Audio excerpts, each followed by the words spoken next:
Good afternoon from Washington, and welcome to the Council on Foreign Relations. My name is Matt Goodman. I direct the RealEcon initiative, Reimagining American Economic Leadership, and we're delighted to welcome you to this event, this virtual event on tariffs on trial. I'm delighted to have such a strong turnout of hundreds of people watching, and a great panel who I'll introduce in just a second. So 1 week ago, I'm guessing most people, at least not on this call, had never heard of the Court of International Trade.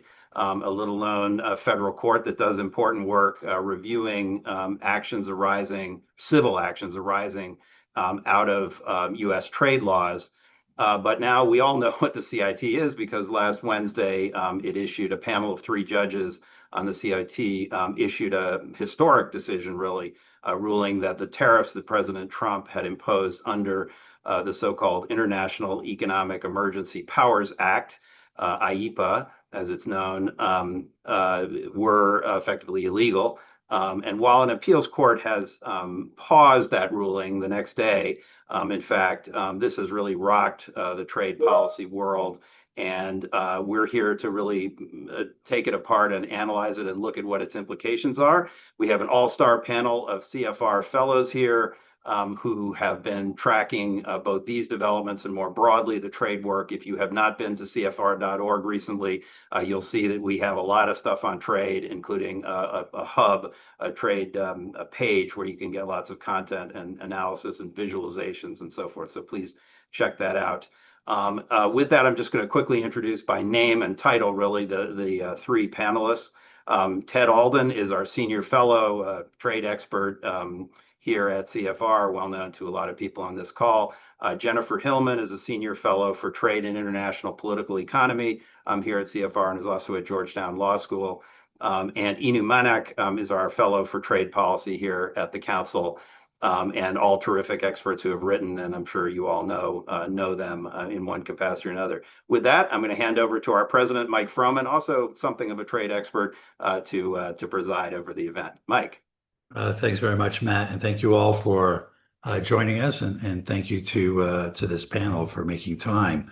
Why don't we start, Jennifer, with you, because you, together with Peter Harrell, Fred Norton, and others, filed an amicus brief on behalf of 148 members of Congress in the case Oregon versus Trump, which was just decided by the CIT. Why did you file the case? Were you surprised by the result? And what do you make of the appeals court decision to stay the decision of the Court of International Trade?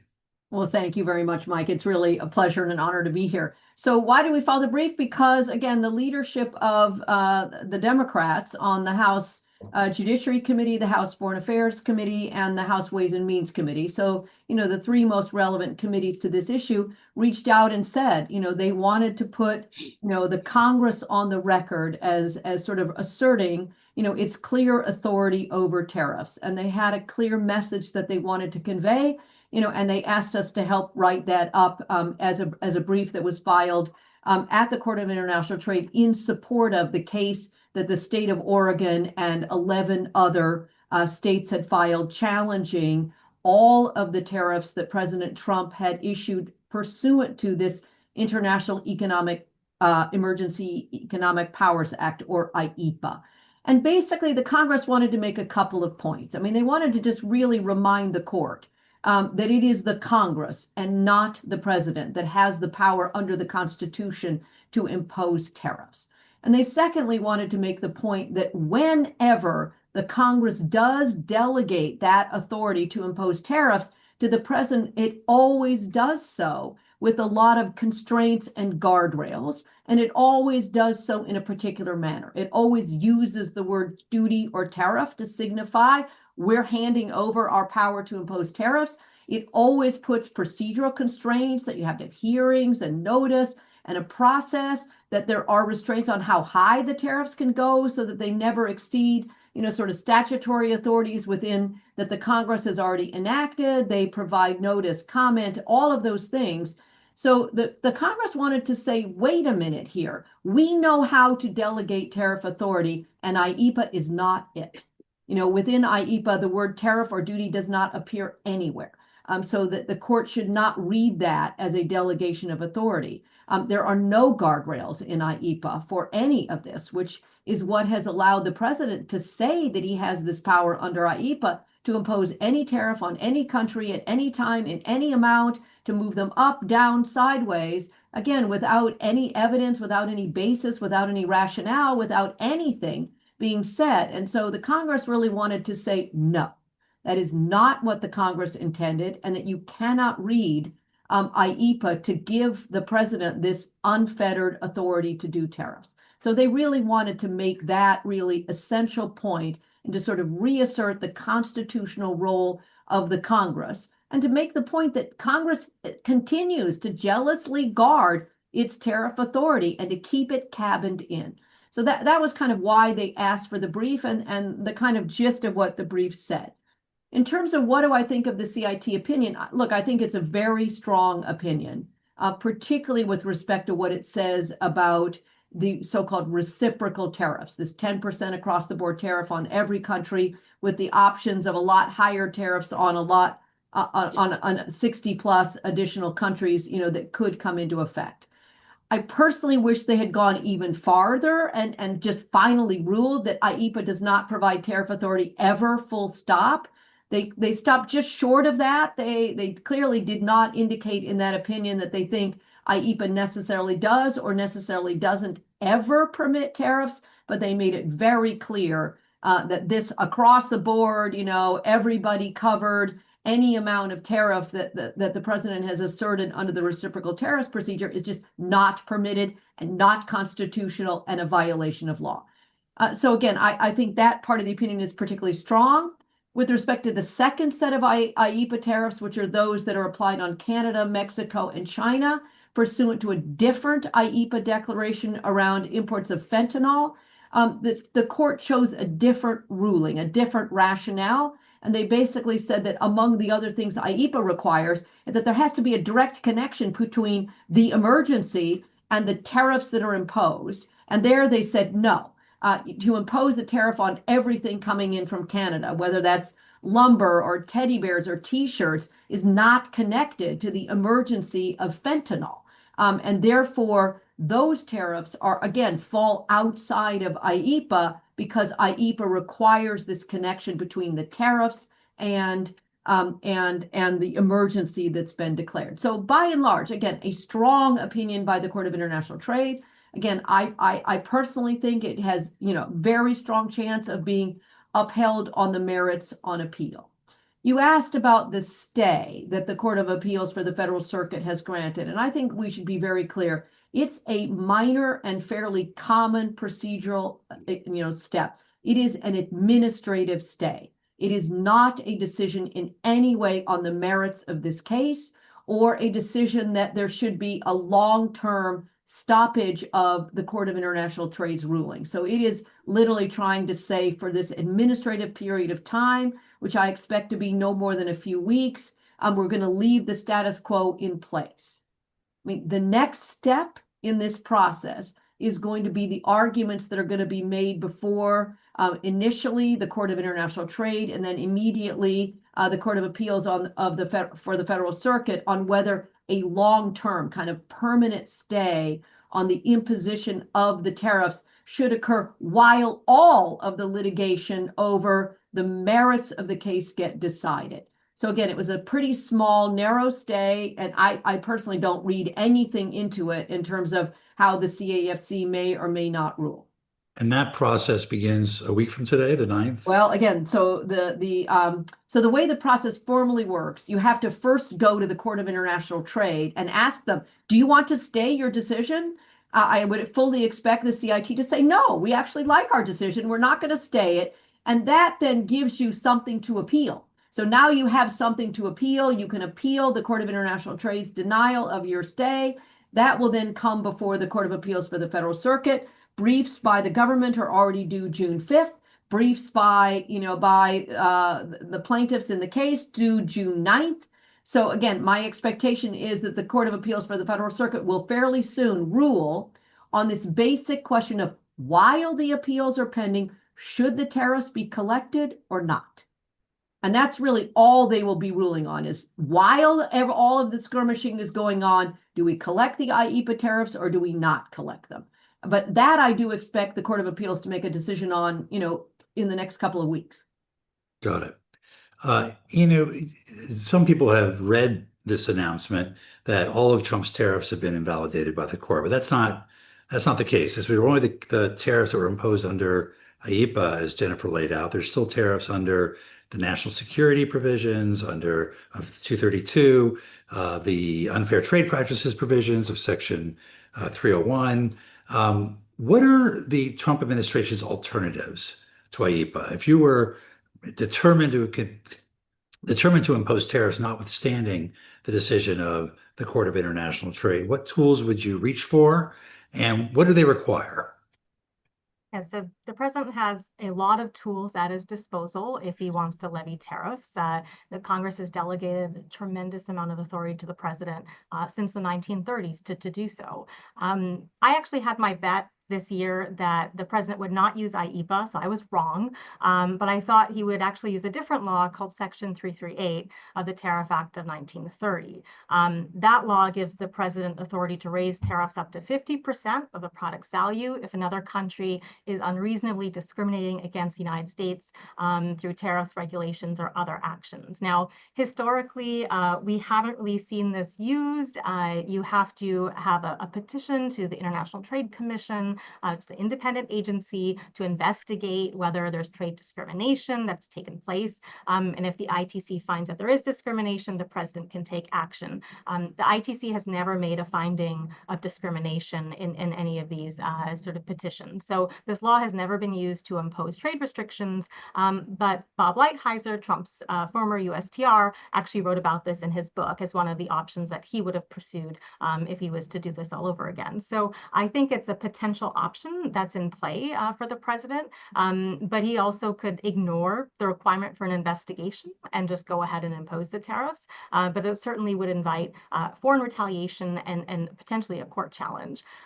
There's another route he can use too that's been talked about a lot, and that's called Section 122 of the Trade Act of 1974. Now, this law actually gives the president power to address large and serious balance of payments deficits by imposing tariffs up to 15% or requiring quotas for imports. Now, basically, this is something that economists are kind of nervous about. The president would use this because it would mean, talking about the fact that, the trade deficit is a major problem that needs to be solved, which most economists disagree about. And the other challenge here is that the president could only use this action for 150 days. So there's a time limit on what he can do here unless Congress agrees to extend that action. And it's 15%. So not the high kind of number that President Trump likes. So it's kind of a trade-off that he would have to accept. And also, it doesn't really seem like Congress would really want to get involved in increasing tariffs. They've been pretty hesitant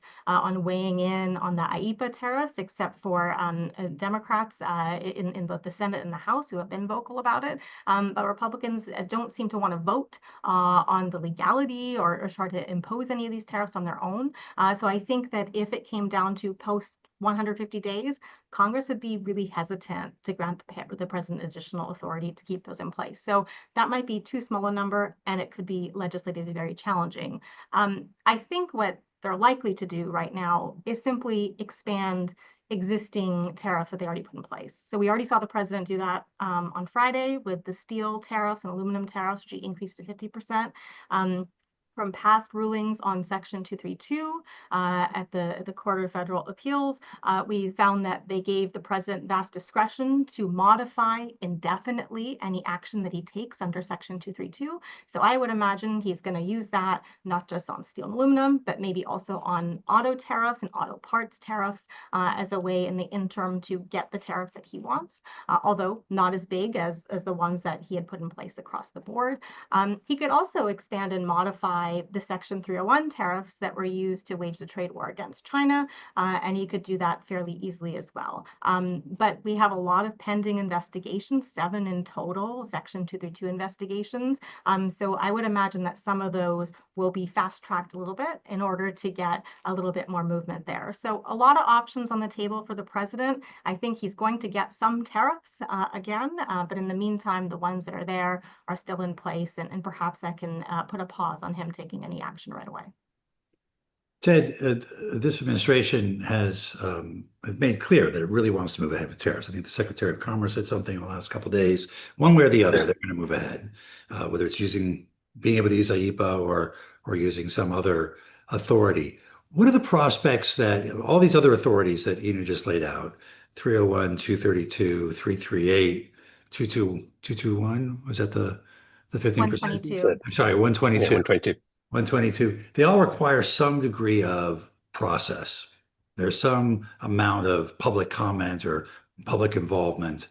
What are the prospects that they just ignore that and use them to impose tariffs? And what would happen? Would those be able to be sustained, or would they be immediately challenged in courts?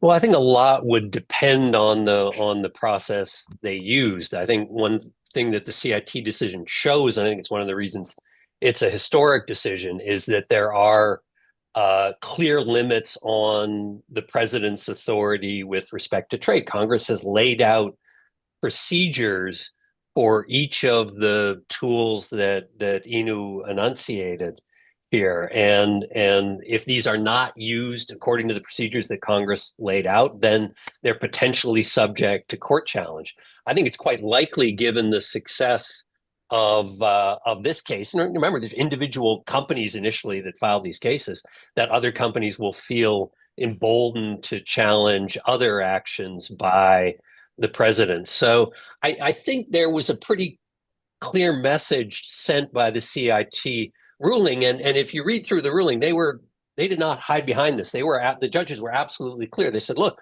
the president's powers in the area of trade are delegated powers from Congress. There are limits to which Congress can delegate those powers, and the powers that it has delegated, the president is required to follow certain statutory procedures.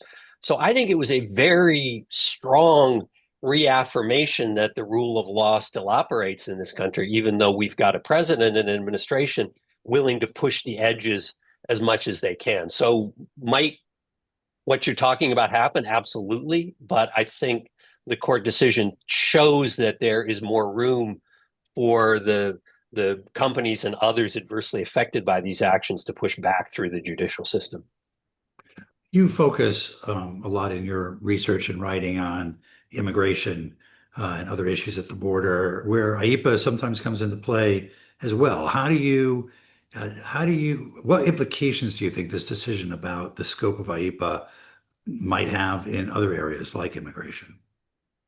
Yeah, I think this is a powerful decision. Now, to be clear, IEEPA has not been directly used in immigration-related actions, but you have the president, in the case of immigration, using other powers that are essentially emergency powers, the Alien Enemies Act most prominently, which goes back a couple hundred years at this point, claiming emergency type situations, national security threats, in order to do an end run around what we would consider normal due process.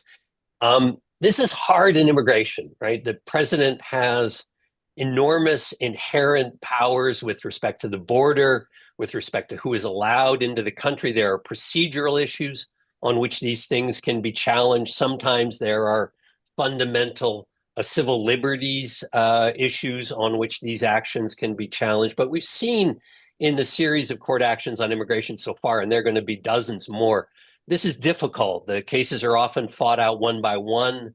The administration has not responded in some cases, despite the courts ordering the return of people who have been wrongfully deported abroad. So this is an area in which we've seen really, really a difficult slog. Why trade, I think, is important here is that the lines in trade are much clearer than they are on immigration. The Constitution, and Jennifer can clarify anything I get wrong here, but the Constitution is absolutely clear that trade, foreign commerce fall within the authority of the president. And so every bit of authority that the president has to carry out the sorts of actions that Inu is talking about were authorities that were delegated by the Congress.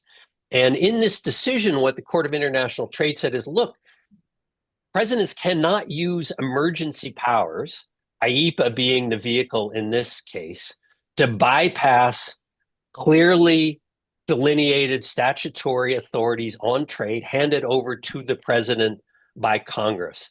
And I think this is powerful because, if you look at the work of our colleague Stephen Levitsky and others working on the use and misuse of emergency powers, this is a standard tactic for authoritarian or would-be authoritarian regimes. I mean, all democracies have emergency powers that are granted to the executive branch because there are genuine emergencies, wars being the most obvious one, in which some of the normal democratic and civil liberties protections need to be suspended for the sake of national security. But would-be authoritarians have discovered that these powers can be pushed very dramatically in otherwise peacetime situations to enhance the power of the president or other executive authorities. And I think in this case, the court, and again, quite surprising from the Court of International Trade, clearly said, no, this is not acceptable. This is not appropriate. The president's powers in this area are clear and delineated. You cannot just yell emergency and override all these restraints. That's why I consider it a historic decision. It's not just a trade decision. It goes beyond that. Yeah, but just to play devil advocate for a second. Yeah, please. IEPA had been used by previous administrations to be the foundation for various laws and regimes that Congress just failed to pass. Export Administration Act, as I recall, had expired. That's the law that created or implemented the export control system. Congress failed to renew it when it expired. And so various administrations just kept on renewing it under IEPA. Now, that's not authoritarian. That's just recognizing that there had been a failure of government to renew a law, and that yet the law was important to national security. And so they were going to use IEPA to shoehorn it in. And then the second point I'd love for you to respond to is, the Constitution's clear about Congress setting tariffs, but it's also clear that the president runs foreign policy. And where does trade policy end and foreign policy begin? And when it comes to deciding, okay, we need to do something to push back against China, our pacing threat, or a variety of other countries whose trade policies or whose situational economic relationship with us is undermining our national security. Yeah, great questions, Mike. I'm playing law professor. No, absolutely. Sorry. I should leave that to Jennifer. I'm going to want Jennifer to weigh in on these things too. The Export Administration Act, I consider to be a very different sort of situation, right? Export controls have a fairly direct nexus to national security. These are products that can be used to enhance the national security capabilities of adversaries. Pretty easy to make the case that the expiration of those laws and the failure of the administration to have any tools would pose a severe national security threat. I don't think that's at all clear in the case of tariffs. And the Congress has spoken quite clearly on tariffs. There were no laws here that expired that the president needed to step into the breach. Laws are very clear. They've been on the books a long time. In the case of the balance of payments tariffs, the reciprocal tariffs, the law is quite recent and extremely clear. I mean, so I don't think that comparison actually holds in this case. On the broader foreign policy issue, I think potentially that's where this gets interesting, right? Is trade a general foreign policy realm in which the president's powers are much more substantial? Again, that's not really what the Constitution says, but you could argue that there's a gray area there. I agree with Jennifer that I think the court's reasoning on what they call the trafficking tariffs, the fentanyl and illegal immigration, potentially a little weaker because the president is trying to use the tariffs as leverage to deal with an area that you could argue quite clearly falls under foreign policy, and that's appropriate. I think the ruling there is not as clear-cut as dealing with the reciprocal tariffs, but it's hard for me to think of an area that's got a foreign policy nexus in which the administration is operating right now, where the Congress has spoken more clearly than it has on this question of how and under what circumstances tariffs can be used. So let me ask the panel about two constituencies and how they are to react to all of this. One is the business community or the investor community, companies deciding whether to move their production to the United States, to expand manufacturing, because they may face tariffs going forward. How do they, there was already a lot of uncertainty given the various changes in the administration's tariff policies. Now we have this judicial uncertainty as well. How is a company supposed to digest this and integrate it into their capital allocation decisions? And then the second question, you can choose one or both, is other countries. We have somewhere upwards of 90 countries, evidently, who've said they want to sit down and negotiate with the Trump administration to get rid of the reciprocal tariffs. So you had one agreement reached with the UK, or at least a partial agreement with some further details to be negotiated in the future. What are you hearing from other countries, and what would you expect other countries to do in this context, given the uncertainty around what tariffs they might actually face going forward? Jennifer, you want to start us off? I'll take on the first one, the business and the investor community, because I do think this one is really important. Because as you say, I mean, what we have right now is just chaos. And whatever else you can say about chaos and uncertainty is it's a real damper on investment. And so, and you're already seeing that. And we saw that the last time in the Trump administration. The Fed put out a really good study that said, you know, just the chaos in 2018 over what was going to happen, you know, had a significant impact on overall economic growth. So there's no doubt that there is an absolute connection. So in terms of part of that is also the reason that was in this congressional brief and others is saying one of the other reasons why IEEPA does not and should not be used for tariffs is because it doesn't have the, you know, the certainty, transparency guardrails that the other trade statutes do. I mean, when you use 301, 201, fill in the blank, 338, 122, there's a process and it's transparent and the tariffs are known and they're known in advance. So everyone can plan whether or not to make, whether or not to buy those goods, whether or not to ship them, etc. As opposed to what we've seen, which is, goods that are already on the water. I mean, one of the big impacts that we're seeing from these tariffs are on small businesses who arguably ordered their goods in December and paid for them in January and had them made in January, shipped in February. They arrive in the United States after April 2nd, and then they have to come up with cash, money to pay the tariffs in order to get their goods out from customs, and they don't have it. They don't have the cash, and no bank will lend them the money because no bank believes that this small business is going to be able to recoup these much higher costs for their goods. So you're going to start to see a lot of these small businesses shut down because they needed those parts in order to keep their factory up and running.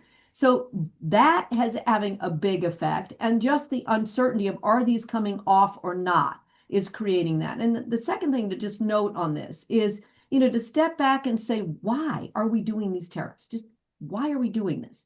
And if you look at what the president has said, the rationale for this sort of falls into four buckets. I mean, one of them is to raise revenue. Well, again, if what you want to do is raise revenue, again, what you don't want is the notion that you're going to cut deals and then take down the revenue because that, take down the tariffs because that means you don't really have any revenue.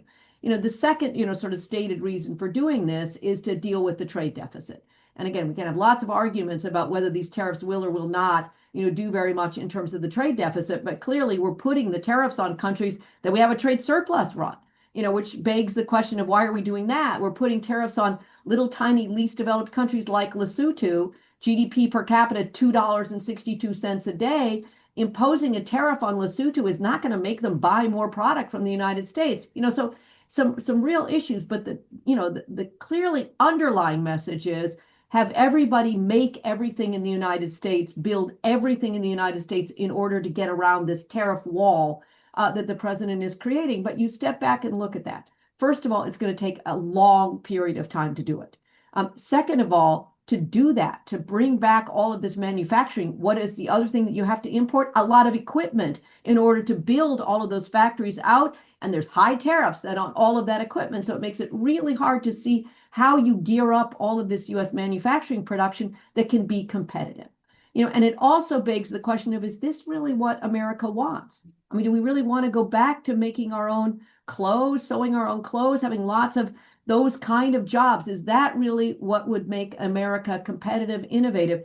So big questions about, again, is this really a goal, and is it a realistic goal, and does it make sense? And are tariffs the way to get there? And what is clearly the message is the on again, off again, 25%, maybe 50, maybe this, maybe that, is doing the exact opposite. You're not seeing investment coming in because nobody wants to invest in this highly uncertain environment. Inu, Yeah, let's maybe take one or both of those. sure. A little bit on the small business side too. I mean, when you look at the challenges to IEPA, they came from small businesses. Those were the businesses courageous enough to speak up against what President Trump was doing.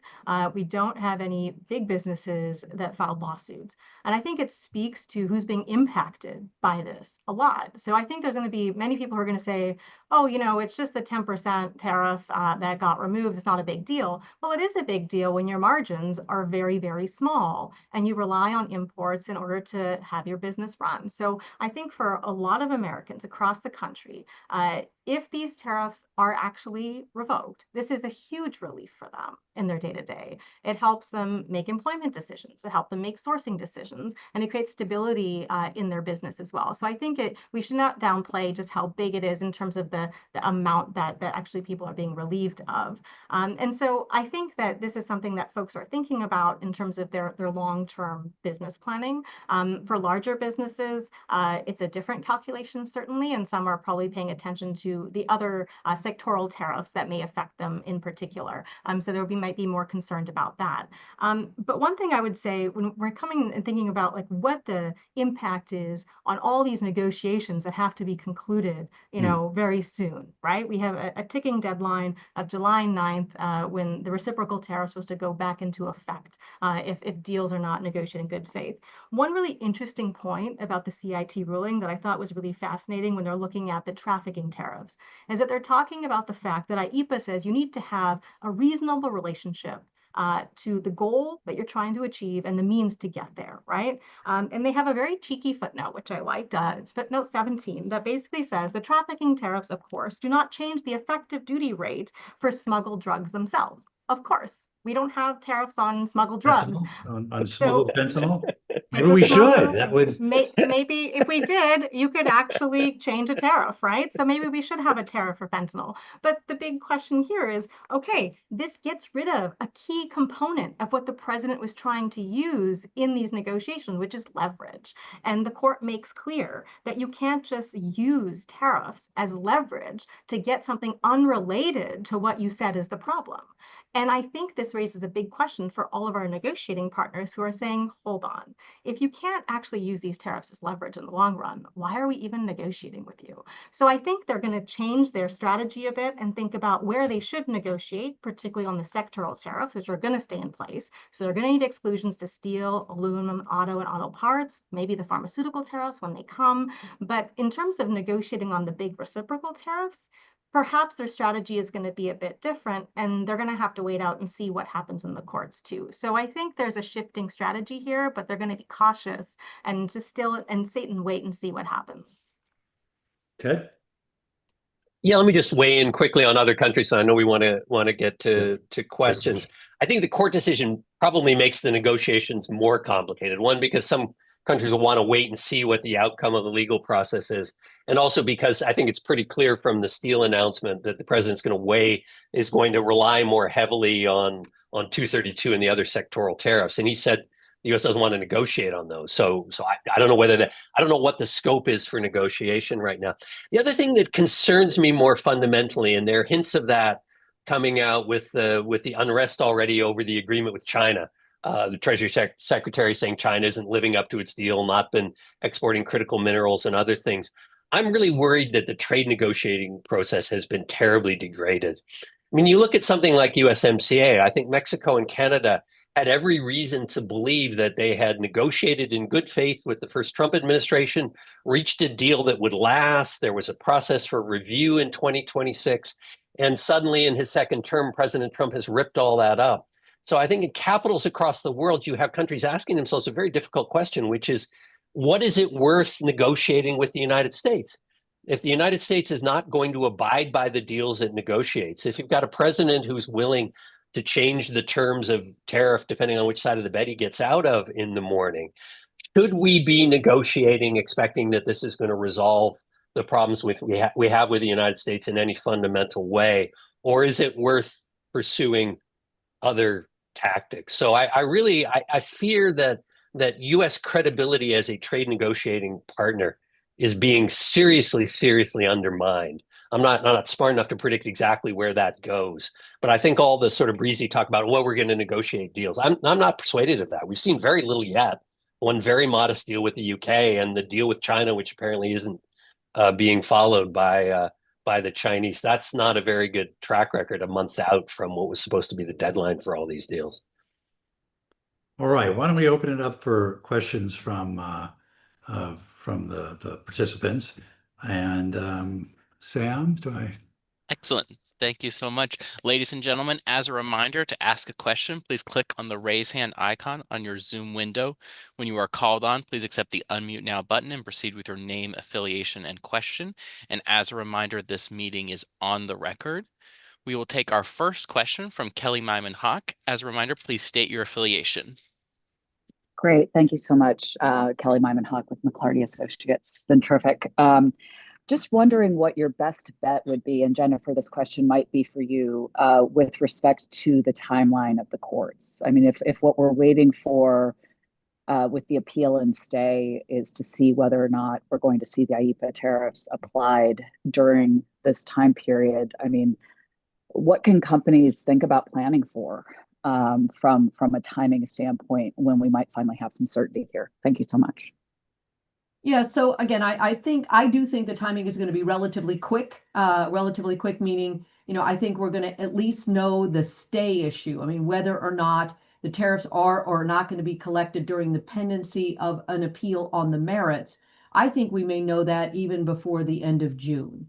And on that basic decision of whether the tariffs are going to be applied during this pendency, I think that's a really close call. I personally think the better of the arguments is that the Trump administration is not irreparably harmed if the tariffs are not being collected, because I'm not sure that it really matters to our trading partners how and when duties are actually collected and paid in the United States. The fact that there is still a threat hanging over a foreign country that these tariffs could be imposed is at least some incentive to negotiate, and whatever the disincentives are not really related to when the tariffs are collected.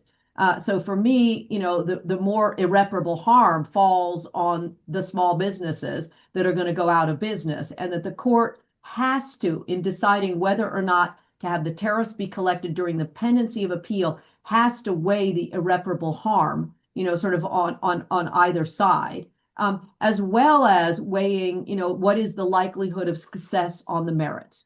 And again, for the Justice Department or the Trump administration to win on the issue of having the tariffs be collected during the time period, I mean, that a stay stays in place for the whole appeals process, they have to show that they will suffer irreparable harm if it's not, and they have to show a strong likelihood of success on the merits. And I personally think that on both of those, they do not have a really strong hand. So I personally think that it's going to be a close call, but I think the Court of Appeals for the Federal Circuit could very well rule before the end of June that the tariffs will not be collected during the pendency of the appeal on the merits. Jennifer, The decision on the merits is going to be, again, a separate, longer process, also before the Court of Appeals for the Federal Circuit. Again, but I expect them to move relatively quickly, a couple of months. I mean, I don't think it's going to be a year kind of a process. I think it's going to be a relatively quick process.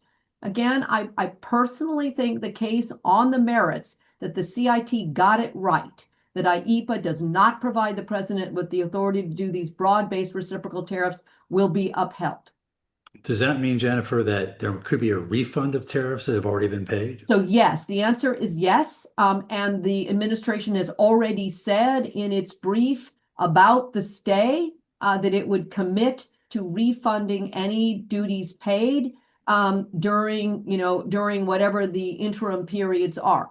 Now, having said that, in the past, they've made that exact same pledge, but they've made it very hard to get them.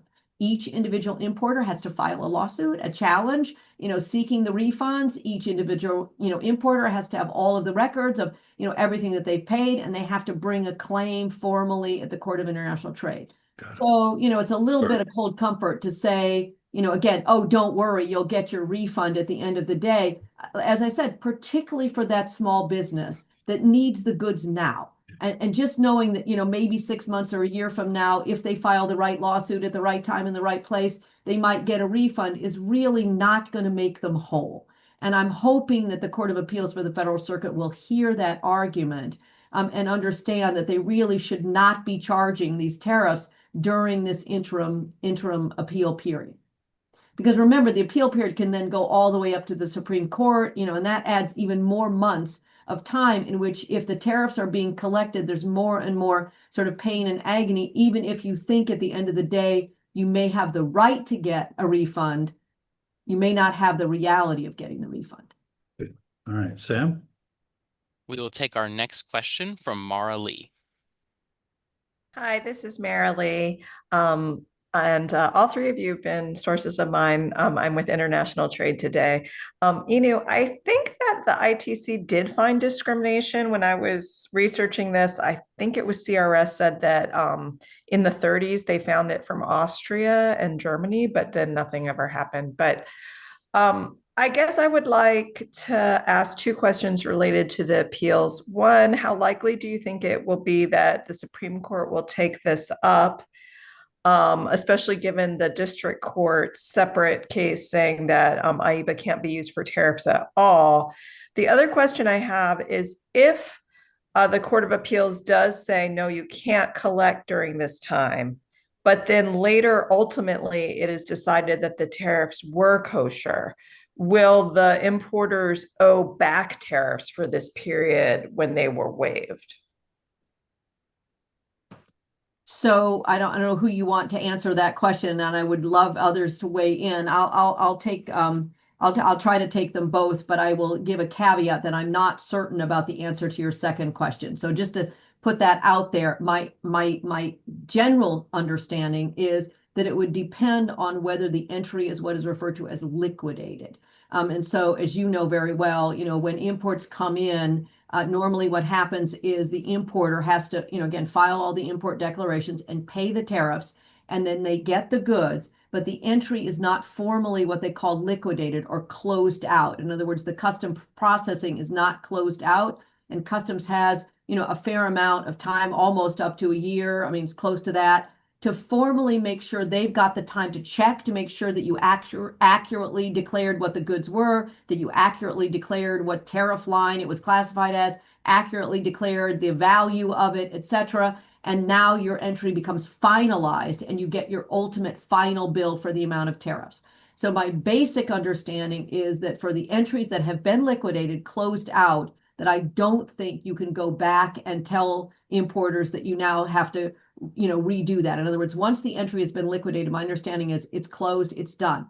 For all of the entries, and there may be very many of them that are unliquidated, that have not yet been finalized, I believe that there may be a process where the Trump administration could say you now owe these IEEPA tariffs on any unliquidated entries. But this is a question for a real customs maven, which I am not. But that is my my vague understanding.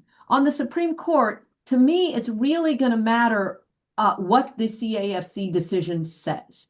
Because to me, there are 2 or 3 important Supreme Court doctrines that are at issue at play here. And if the Court of Appeals for the Federal Circuit really sort of goes through those very clearly and says, okay, we're going to apply what is referred to as the major questions doctrine, which says, and that's this Supreme Court that has enunciated this major questions doctrine, which says that if it is a major question, and there's no question the volume of tariffs here is a major question. If it's a major question, and it is an issue about congressional delegation of authority to the executive branch. It has to be crystal clear that the Congress actually delegated the authority.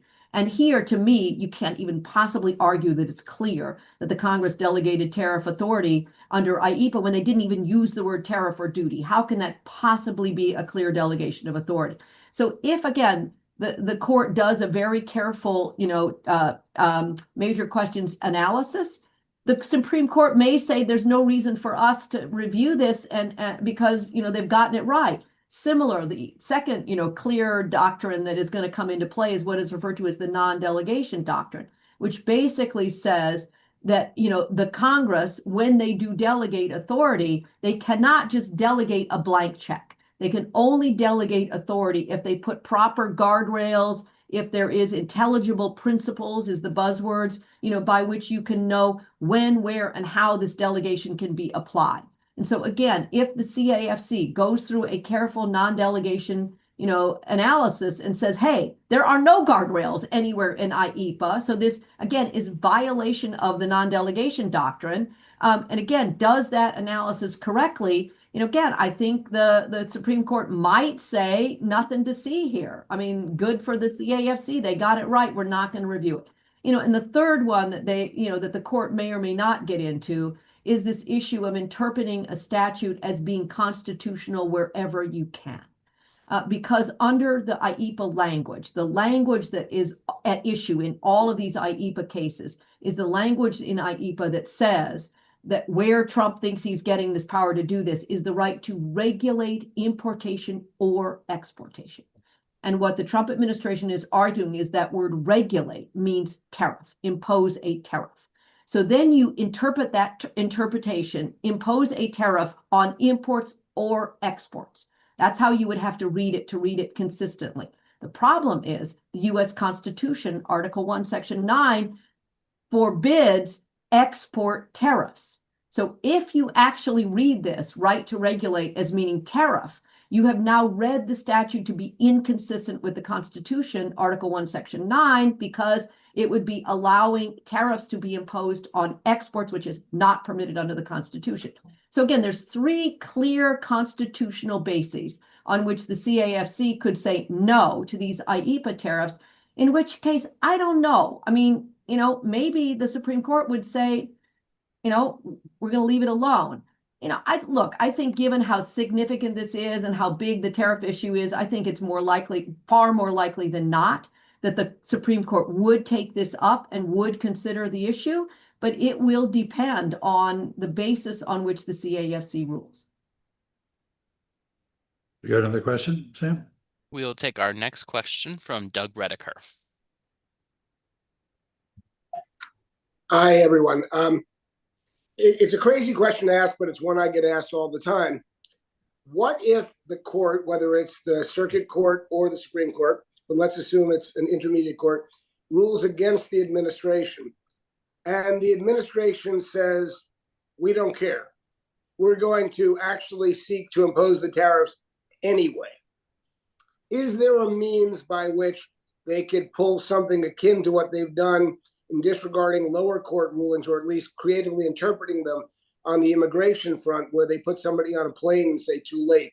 Is there a means by which they could order the customs officials to impose a tariff subject to the liquidation that Jennifer referred to, but where, despite the fact that they have lost and despite the fact that maybe there's no stay, they do it anyway? Do you want me to have a stab at that first, Jennifer, since I raised the immigration question? Right. I mean, I think the proper answer, Doug, is that that's a fear in a lot of different areas.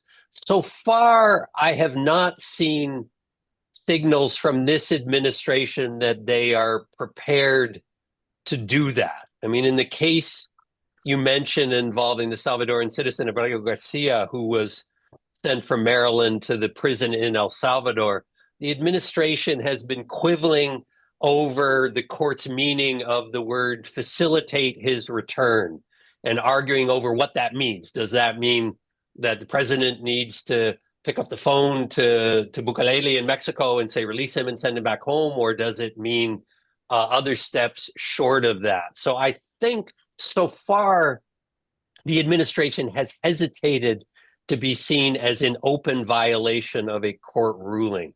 The scenario you're describing to me would be open violation of a clear court ruling. And I just think that puts us in different terrain that I'm not sure any of us knows exactly what that would mean. I again, the signs that I have seen from the administration is they're not prepared to go that far. Jennifer? The only reason I was hesitating is I wanted to read out one sentence from the Court of International Trade's opinion in their conclusion. The challenged tariff orders will be vacated and their operation permanently enjoined. To me, that leaves no wiggle room. You know, when the court says the tariff orders will be vacated and their operation permanently enjoined, there's no wiggling around that. And you know, so again, I think these orders are going to be very clear.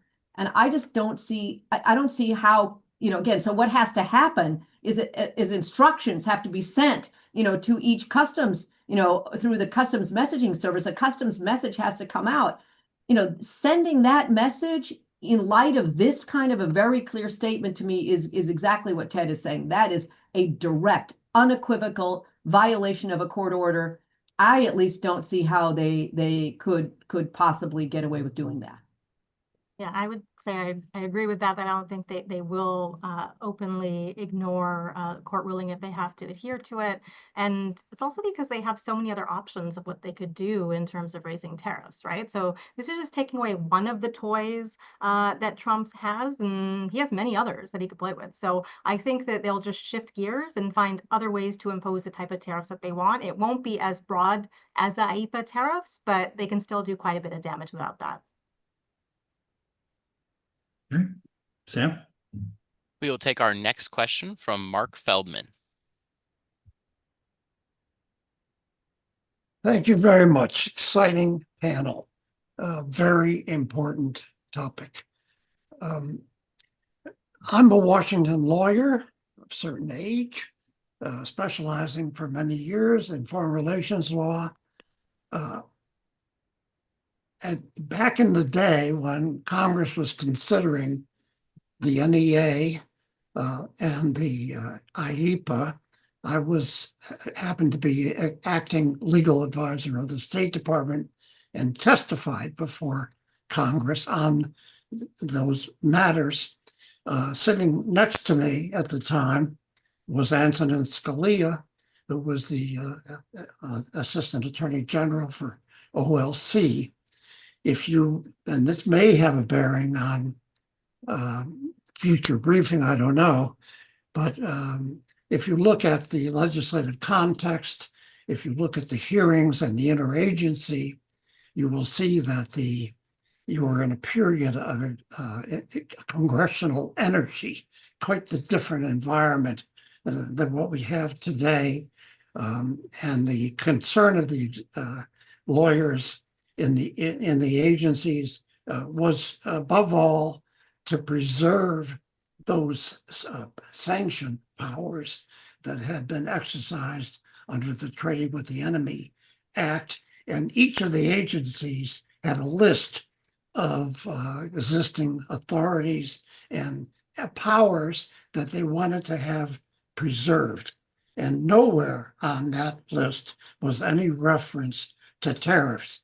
And also, wholly apart from the reform backlash to Watergate and to Vietnam, you were in a period when Congress was super active in the trade area and established an agency that was responsible to both Congress and executive branch. So even if somebody had an idea to preserve that one episode cited in one of the court opinions by Nixon, nobody would have dared to raise it or be interested in raising it.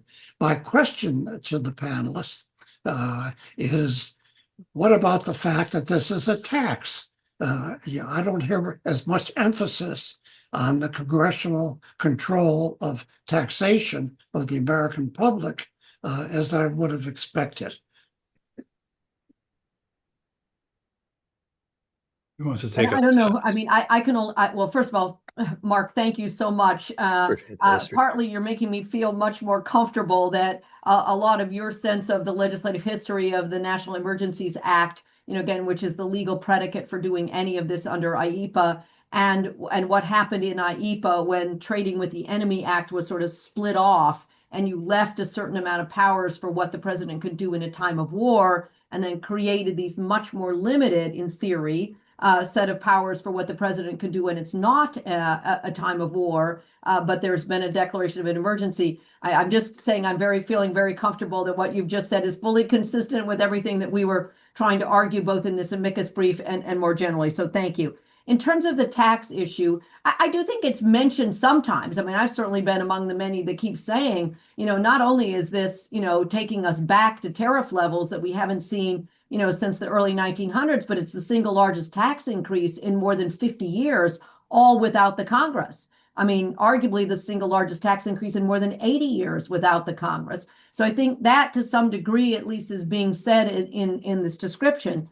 In terms of the legal analysis, I will say, one of the arguments that was made in this amicus brief and elsewhere is if you read this word regulate to mean tariff or tax, you got to really be careful about what you are allowing every agency that is clearly being given the power to regulate. Are you really suggesting that they all have the power to also tax? I mean, if you're going to read that word regulate to also mean tariff or tax, you are really opening up the door to many, many other ways in which, again, agencies can engage in tariffs and taxes, which were never intended by the Congress. So in that sense, this argument about the relationship between tax, regulate, tariffs, et cetera, is coming into the legal assessments of this IEPA phrase.